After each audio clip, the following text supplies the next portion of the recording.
Hello, I am Nicolas from inCORPUS, and I am very glad to be in company of Raquel Bailòn and Niclas Granqvist. So please, would you introduce yourselves, Raquel? Yes, sure. Thank you very much for the invitation to this podcast. I am Raquel Bailòn. I am Associate Professor at the University of Zaragoza. I am by default a telecommunication engineer, but have my PhD on biomedical engineering. And since I started my PhD, I have been working on heart rate variability, developing signal processing techniques to obtain robust measurements from them. And I have been applying it to monitor different cardiovascular, respiratory, and even mental disorders, as well as to detect stress and sports performance. Thank you very much. How about you, Niclas? Hello, everybody. So I am Nicolas Granqvist. I am the CTO of a company called Nanoleq. What Nanoleq is doing is that Nanoleq integrates dry electrodes and cables into textiles. We call that free textiles. And we actually have robust systems that can be used now to enable basically any textiles to become a smart textile for heart rate and ECG measurement. And we have cardiologists, breathing experts, all kinds of experts are now looking at the textiles and our technologies. Before Nanoleq, I was at Swatch Group, and before that, I was at Polar for 15 years. So at Polar, I developed heart rate measurement. I developed some of the Bluetooth transmitters. I also developed the Bluetooth sports ecosystem that you have out there. So I have a long history with heart rate and ECG measurements and things like that, biosignal measurement. Okay, thank you very much. So now here we go. Here is my first question. It's quite a general one, so to introduce our subject. So what can HRV tell about physiology? So, heart rate variability is the most widely accepted non-invasive marker of autonomic nervous system. So the idea is that analyzing bit-to-bit changes in the heart rate, information on the activity of the sympathetic and parasympathetic branches of autonomic nervous system on the sinoatrial node can be evaluated. So at the end, it represents the ability of the autonomic nervous system to respond and adapt to both external and internal stressors. Usually, heart rate variability, when it's high, is usually an indicator of good health and good performance, while reduced heart rate variability is usually associated to fatigue, stress, overtraining, and pathological conditions.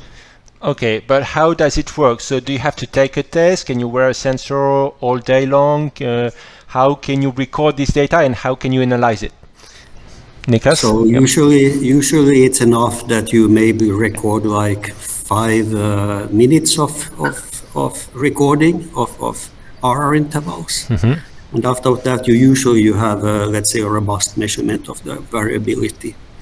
What is important is that you do this heart rate variability, let's say, the same way, every day, every time, at the same clock. And because it's a measurement that is affected so much by what you do and your physiological state. Also your mind. Okay. And what if you don't have 5 minutes in front of you and you still want to do measurements? Can you do it? Well, I would say that you can do it, because when you talk about short-term heart rate variability, you can even have good estimates with even 1 or 2 minutes. I would say that the important thing is to have these homogeneous conditions between all the recordings. I think this would affect more than either you are measuring 1, 2 minutes or 5 minutes. Then there are also different measurements that can be more or less affected if you are using shorter or longer recordings. Niclas, do you want to say something about this? No, I think I agree. Basically, you can also get it shorter. I think it depends much on the initial conditions you have. If you do this like in the bed when you wake up, then you are a very homogeneous state, and it will be a very fast, reliable measurement. If you're measuring this in the afternoon and you lie down and you need to find peace, it can take a little bit longer time for most people, I think, to get to that state. But basically, I agree. Okay. Agree with Rachel. Okay. Now my next question is a little bit more technical. I have heard that the respiratory was a big influence on HRV. How can we take this into account and do accelerometers or measurements of respiration would be an advantage for recording the RR intervals? Okay, so breathing affects the heart rate variability. It also affects the amplitude of the ECG complexes. And it affects also, let's say, the whole closed loop system with blood pressure, baroreflex, etc. And typically breathing, I think it goes like into the lower parts of the spectrum, and there it affects the measurements. So ideally you would measure the breathing somehow, and you could also add a correction for the breathing to the variability measurement. Although I don't think most companies are doing that today. This would be a very state-of-the-art measurement. I don't actually know anybody that is doing that today. Yes, but also there are sensors like the latest sensors also have accelerometers, so you can measure respiration, and then you can use this information behind the curtain to provide a better HRV. I agree. This is very, very nice. It's a very good and positive development. Okay. Yes. Yes, I agree. I agree that it's very important to take breathing information into account when interpreting heart rate variability indices, especially, for example, if we are talking about sportsmen who usually have a slow respiratory rate, right? Then if you have a low respiratory rate and you use spectral indices of heart rate variability, you would obtain a complete mislead interpretation of the indices. You would obtain a sympathetic dominance when in fact you are the opposite way. You are having slow and relaxed breathing. So I think it's very important to take respiratory information into account. And I was going to add that not only you can derive respiratory rate or respiratory information from an accelerometer or a dedicated sensor, you can also derive breathing information from the ECG and from the PPG. So there is no need for this extra sensor to obtain respiratory information. Okay, so it is very good to hear about PPG. So I was about to ask, what is it and how is it different from HRV? So PPG, probably most of our listeners have had a watch that has these green blinking lights on the back. So the green blinking lights, they emit a certain frequency of light, and that light goes into the tissues. It hits actually the arteries, and there it picks up the modulation of the pulse wave from the heart. And then out of that scattered, very, very faint scattered light, you can derive the pulse wave from the heart. So that's PPG.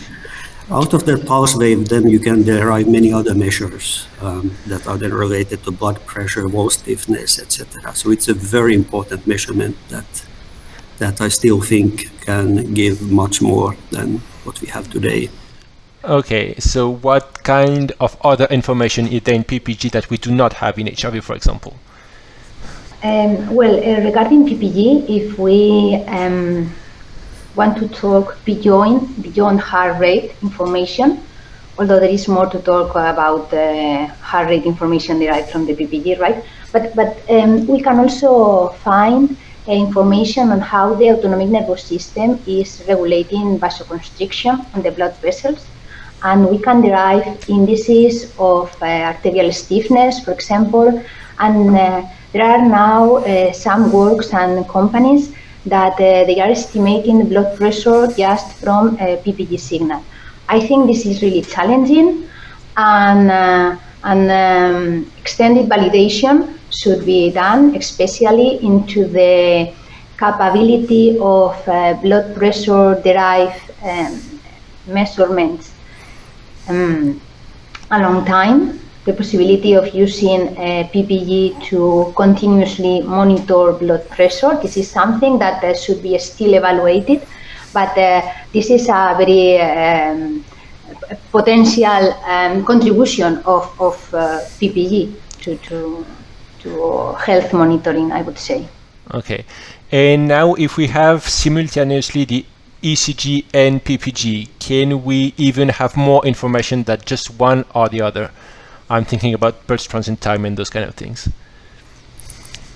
So I would see them as complementary. Partially they have the same information, partially they have different information. So for example, the heart rate and R intervals, for example, they can be derived from both. R intervals from PPG is likely to be a little bit worse than those from ECG, simply because if you think about the wave coming from the heart, when it passes through the arteries, it gets smoothed out, and it's not always so easy to find the same accuracy. The electrical pulse is then very, how should I say, it's very well contained. Yes. So it's easy to find and easy to find the maximum. But generally there will be more applications, I think, on the PPG side in the future than on the ECG side. And these applications will be medical and also wellness applications. One of the big applications of PPG today is when we think about lung health, is the pulse oximetry, and that's PPG, and that's something you couldn't do with ECG. Yep. So today, would you trust better an ECG to have your RR intervals or a PPG watch to have other sensors in terms of quality of information you get back as the technology of today? So the truth is that the PPG you can measure fairly accurately when you are at rest. But as soon as you start to move, it gets swamped into motion artifacts. And in particular, if you have a person that is running very fast, for example, you really have not much left of the original signal. Although if you measure ECG, you still have an almost perfect signal many times at high speeds. Okay. And do you think in the future smart textiles or other things will be improving the PPG quality and so that we could use it during exercise? So smart textiles right now is mainly about ECG, EMG, and EEG. Okay. So they're mainly about the electrical signals. Okay. And so smart textiles right now will not do a lot for PPG, but I think we will see improvements in all the other areas. In particular, the heart rate measurement, let's say ECG measurement, will become very unobtrusive. Okay. You will have these electrodes and systems around you, but you will not feel them anymore. And so do you think then using HRV during exercise would be something possible in the future and would be useful?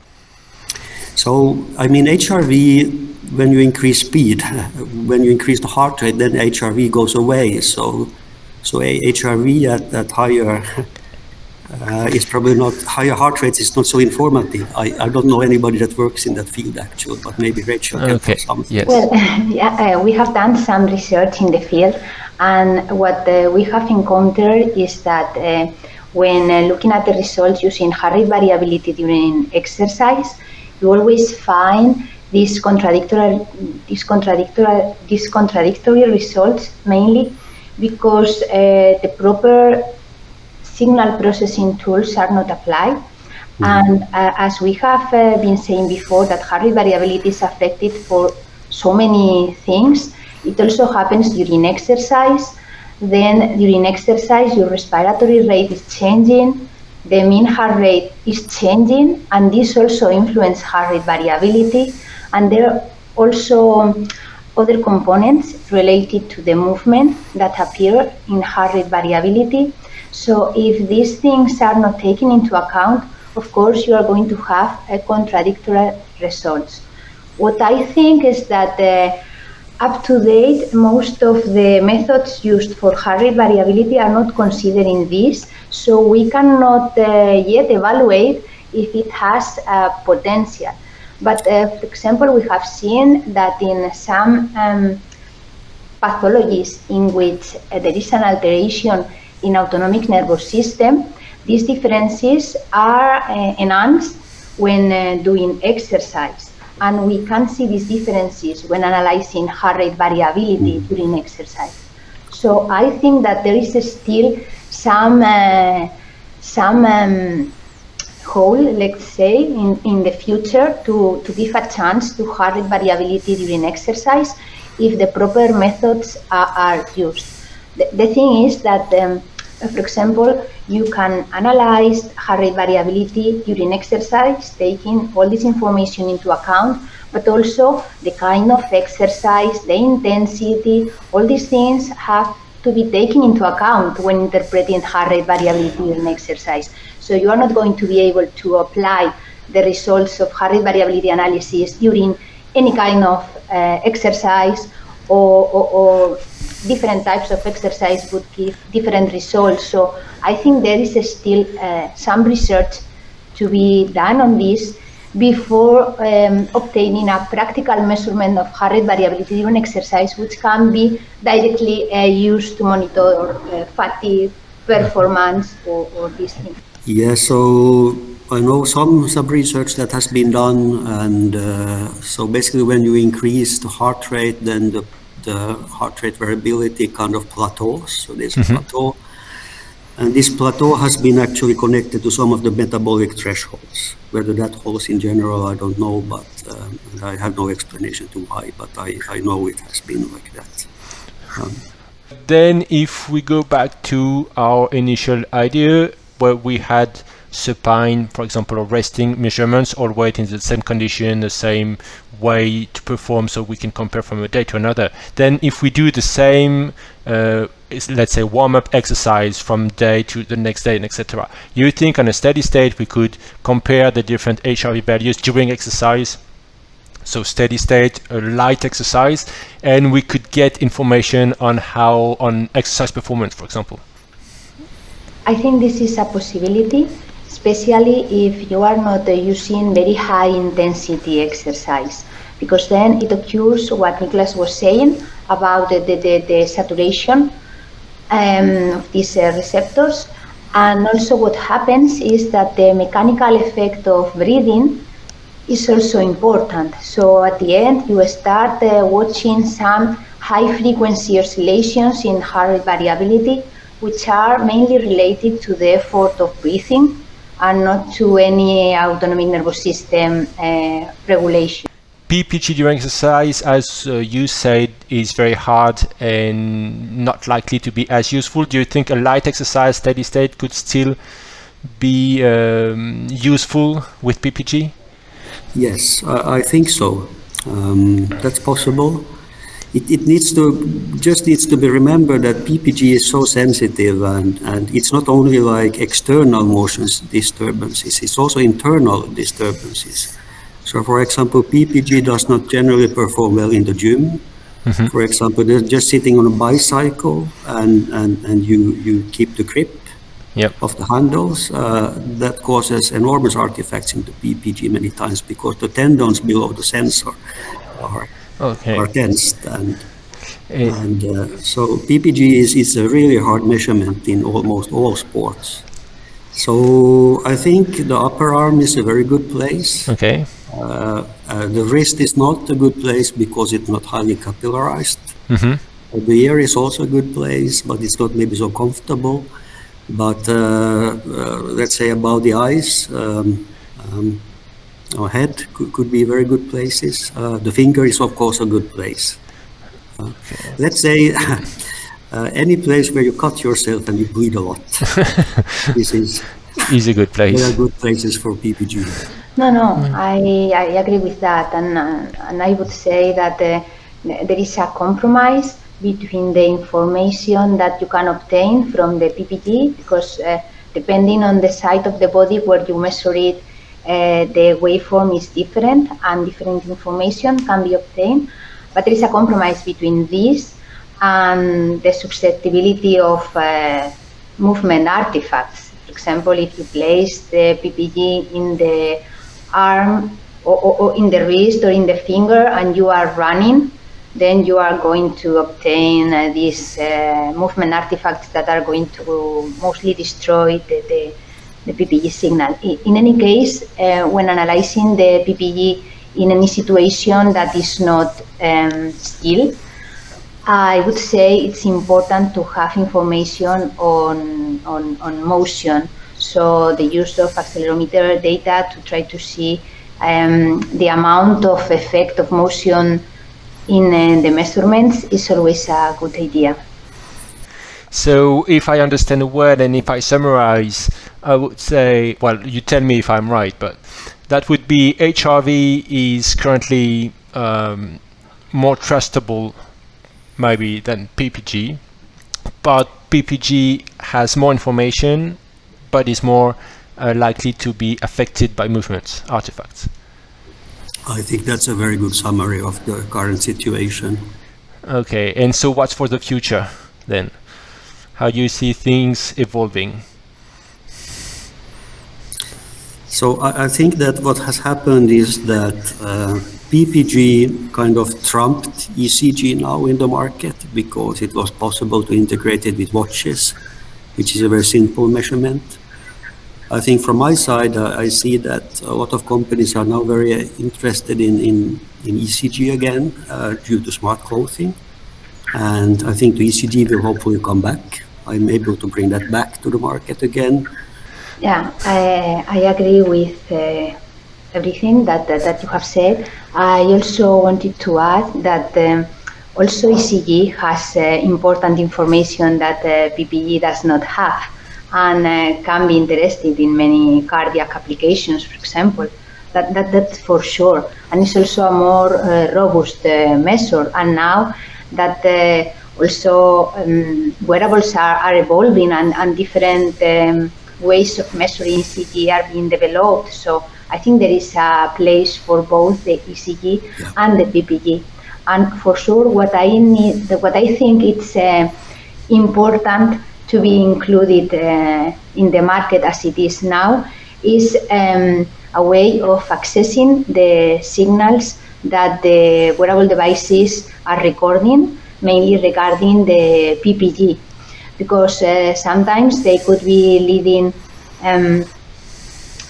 misleading information, or information can be better extracted with some signal processing techniques or whatever, and there is this lack of validation of many devices, and also there is this lack of transparency of the way parameters are being extracted, so it's difficult to compare the whole the whole bunch of wearable devices giving heart rate or even heart rate variability measurements.